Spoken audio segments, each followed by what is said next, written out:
Hi, and welcome to Hoffman's Hot Seat.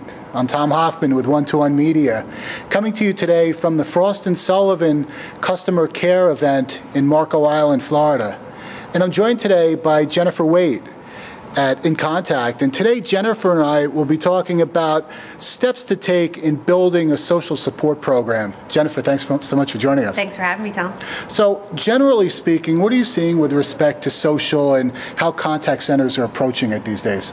I think what we're really seeing is that the channel is emerging, and it's something that's becoming large enough to where it's moving out of the marketing departments and moving into the contact center so that they can build structure around the programs and really set up SLAs for responding to, every post that comes in that's directly, spoken to them about. Right.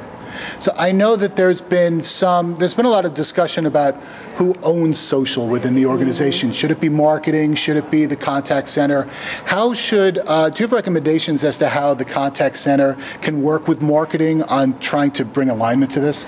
Yeah, I think that there's a happy medium that can be found. So marketing wants to use it as a place to generate leads and bring, a larger awareness of their organization to the global world, where what would be handled in the contact center should really be a care environment. So you have your customers reaching out to you, your prospects reaching out to you, asking for information or telling you about issues that they're having that you need to solve for more immediately and are more related to your product offering and not your overall company and what is available through the company. So I think that they can reach a balance and figure out who should handle what pieces of it. One of today's keynote speakers had talked about this need for how many companies right now, when it comes to social, are focused on monitoring and policing, and they need to move beyond that. And I'd be interested, from a contact center support standpoint, what are some first steps that companies should take in moving in that direction? Well, I think one of the things that you should look at is how can you provide bragworthy service so that you're not policing and you're not trying to monitor the bad things that are happening, but you're actually getting your customers to become your evangelists and talk you up in social media. And I think that's one of the things that we're looking for. And sometimes the best way to do that is just to do your job well. So if they have a great interaction with your company, they're more likely to tell their friends that they did, just as they are if they had a bad experience to tell their friends.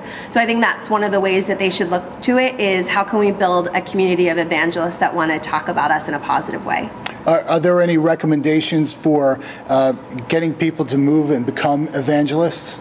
Yeah, I think there is. So one great opportunity is if someone does interact with you in a social environment on an issue that they've had with you, first of all, take it offline. Don't try to handle it in the public arena because you'll never win in that battle.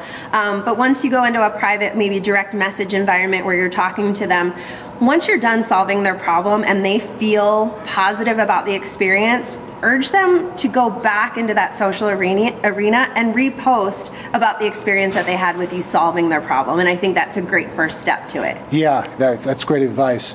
So I guess to that end, are there ways of building communities of customers who can further influence other customers and prospects about their support experiences? Sure. As you build up that community of evangelists, they can actually help you respond to some of those posts. So sometimes they're frequently asked questions that come up, and your customers are sometimes just as well informed on how to answer those as your contact center reps. So having a customer go on and provide a quick answer to a question, I think leads them to see that they can interact with each other in this community while you're still monitoring it and able to make sure that it's appropriate in how it's progressing. So once they see that they were, that they were helped by another customer, that's going to make them want to be that person to a customer in the future. Okay, great. A lot of companies wrestle with, where do we get started with social when it comes to support? And I'm wondering, what advice would you offer? Should they start with identifying perhaps a handful of agents that might have the skill sets and acumen to provide social support? Should they look for certain types of scenarios where agents can assist customers? Yeah, I think that's a great question, because agents aren't one size fits all, so they can't do everything within the contact center. And actually at a session that I joined today at this event, we talked about how your best voice agent is not necessarily your best social agent. So finding someone who has really great written skills. Sometimes those verbal skills are not translated well into the written community. And interacting in, say, a Twitter environment where you get 140 characters to get your message out there, that's not the easiest thing to do. So I think you really have to look, but I think you can test the waters. You can see which of your employees may already be tweeting. It may not be about work, but have a strong, social, impression already, and understand those environments and how to delve through, what's important within each. But within that, you also need to set up really strong guidelines, and that's one of the things that I think are really important. They need to know how it's appropriate to interact with them, what kind of slang or chat language is allowed and what's not allowed.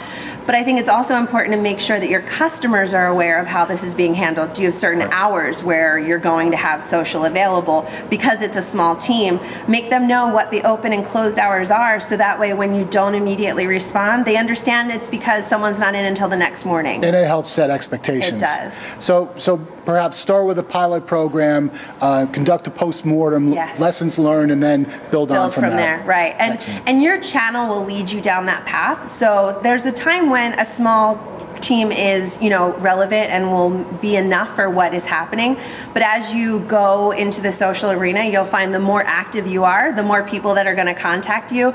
So set up those SLAs. How quickly do you need every post that's directed at you to be responded to? And you'll see as that channel is growing when it's appropriate to bring on more people. Okay, great. Well, Jennifer, thanks so much for your time. I appreciate it. Well, thanks again for having me, Tom.